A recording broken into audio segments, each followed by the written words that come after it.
អ្នកស្រុកខ្មែរចូលចិត្តអង្គរអ្នកអូស្ត្រាលីចូលចិត្តបង្វិលជៀមបងប្អូនមក spend a day ជាមួយខ្ញុំហើយទៅមើលសកម្មភាពអាំងជៀមនិងវិធីធ្វើទឹកលាបជៀមជាមួយនឹងទឹកប្រហុកអ្នកខាងអូស្ត្រាលីទាំងអស់គ្នាចឹងកុំឲ្យចាំយើងជៀមយើងជាដំបូងគឺយើងត្រូវការទឹកប្រេងខ្យងនឹងឯងខ្ញុំធ្វើនេះស្រួលៗទេហើយខ្ញុំគិតថាបងនៅអូស្ត្រាលីភាគច្រើនក៏គាត់ចេះដែរចឹងក្នុងនោះគឺមានទឹកប្រេងខ្យងមាន rosemary មានខ្ទឹមសមានម្រេចជាមួយនឹងម្សៅស៊ុបហើយក្នុងនោះដែរខ្ញុំក៏លួចទឹកខ្មុំបន្តិចជាមួយនឹងក្រូចឆ្មាពីរផ្លែផងខ្ញុំក៏លួចថែមទឹកក្តៅចូលបន្តិចទឹកក្តៅដាំពុះដើម្បីឲ្យកុំឲ្យវាខាប់ពេកចឹងទឹកសម្រាប់លាបជៀមយើងគឺរួចរាល់ហើយតោះអញ្ចឹងទៅទឹកប្រហុកសម្រាប់ទឹកប្រហុកជាដំបូងគឺខ្ញុំមកលីងខ្ទឹមសខ្ទឹមក្រហមខ្ញុំយកម្ទេសផ្លោកនេះដើម្បីយកពណ៌កិនចូលគ្នាគល់ស្លឹកខុយជាមួយនឹងចេកមានម្នាស់មានទ្រាប់ហើយនឹងសណ្តែកគួរអញ្ចឹងជាដំបូងគឺថាខ្ញុំអត់បានបុកទេខ្ញុំយកគ្រឿងនេះមកកិនគឺខ្ញុំដាក់ប្រហុកអាំង5នាទីចោលដែរប្រហុកញ៉ាំជាមួយជៀមនេះគឺថាទឹកប្រហុកខុសពីខាងស្រុកខ្មែរយើងបងប្អូនគឺថាយើងលាយជាមួយនឹងបន្ទាប់ពីខ្ញុំកិនគ្រឿងចូលគ្នាហើយខ្ញុំចាក់ចូលឆ្នាំងនេះមកបន្ទាប់មកទៀតគឺខ្ញុំមកហាន់សណ្តែកគួរបន្ទាប់មកទៀតគឺថាខ្ញុំហាន់ទ្រាប់ដើម្បីដាក់ចូលនឹងទឹកប្រហុកយើងនឹងដែរហើយម្នាស់ស្អែកបាទខ្ញុំបានដាក់ព្រោះដោយសារខ្ញុំហៅទិញហើយប្រហុកដែលខ្ញុំដុតមុនហ្នឹងគឺថាខ្ញុំដាក់វាចូលមកគឺខ្ញុំកូរច្បល់វាដើម្បីឲ្យចូលជាតិច្បល់មើលតើវារៀងចូលហើយបន្ទាប់មកទៀតខ្ញុំចាក់ក្រូចឆ្មាចូលខ្ញុំលួចជាមួយនឹងទឹកដោះគោបន្ទាប់មកទៀតគឺថាច្បល់ឲ្យវាចូលជាតិគ្នានឹងគឺខ្ញុំលួចស្ក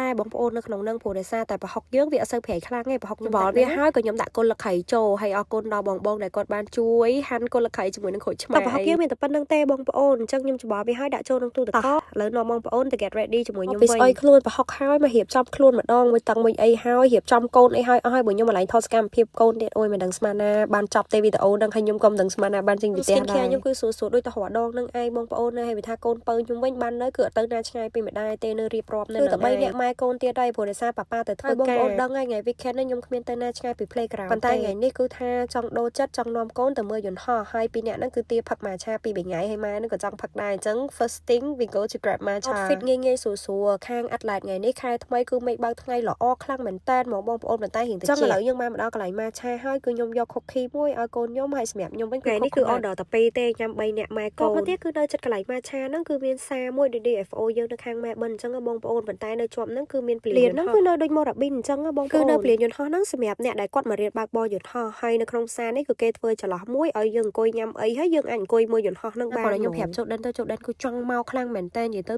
ៅទាហើយសំខាន់ទាជាយន្តហោះហ្នឹងទៀតហើយនិយាយពីថាគាត់ឃើញគាត់ excited ខ្លាំងមែនតើហ្មងពីថាទឹកមុខគាត់វិញគឺថាធ្វើតាមយន្តហោះហ្នឹងហ្មងបងប្អូនយន្តហោះឡើងគឺគាត់ផឹងឡើងតាមយន្តហោះហ្នឹងដែរយន្តហោះចុះគាត់ផឹងចុះដែរបើណាវិញគេរៀង excited ធម្មតាបើកូនប្រុសខ្ញុំវិញនិយាយពីថាអូយសប្បាយខ្លាំងហ្មងបានឃើញយន្តហោះដោយសារតែមុនហ្នឹងចេញពីផ្ទះមកញ៉ាំអីហើយដល់ពេលកូនខ្ញុំសួរចង់ញ៉ាំអីគេអត់ចង់ទេអញ្ចឹងទៅក៏ដើរចេបជប់មើលក្នុងផ្សារទៅប៉ុន្តែអត់បានទិញអីទេបានអាវនេះមួយបាត់ប៉ុន្តែវាសាយធំពេកអត់មានសាយប៉ិនខ្ញុំហ្មងហើយប្តីខ្ញុំក៏គាត់ទេមកថាឲ្យជួយទៅយកគាត់ទិញមកគាត់ drop ត្រាក់ឲ្យខ្ញុំចេញពីកន្លែងផ្សារនឹងល្មមហើយគាត់ចាប់ពីការងារល្មមដែរមកយកគាត់ហើយគាត់ទៅងូតទឹកនៅផ្ទះហើយមកដល់កន្លែងជៀមយើងល្មមទីអាំងជៀមថ្ងៃនេះគឺថារៀងលឿនបងប្អូនម៉ោង2ជាង3ជៀមចាប់ផ្ដើមឆ្អិនបាត់ហើយគឺគាត់ទេរកទឹកជ្រលក់បាត់ជៀមនេះគឺនៅផ្ទះបងស្រីនៅចិត្តផ្ទះខ្ញុំដែរទេអាកាសធាតុគឺល្អខ្លាំងមែនតើមេឃបើកថ្ងៃឆ្លាស់មុខឆ្លាស់មាត់ល្អខ្លាំងហ្មងបងប្អូននៅខ្មែរណាខ្លះក៏ដែរញ៉ាំជៀមហើយបងប្អូនណាខ្លះដែលធ្លាប់ញ៉ាំប៉ុន្តែក៏អត់ចេះញ៉ាំដោយសារតែជៀមវាមានក្លិនប្រទេសអូស្ត្រាលីត្បូងក៏ខ្ញុំអត់ចេះញ៉ាំដែរបងប្អូនជៀមនឹងគឺវាមានក្លិនហើយគេបោកញ៉ាំផ្ទាល់ដៃអីអញ្ចឹងខ្ញុំអត់តន់សូឥឡូវនិយាយពីថា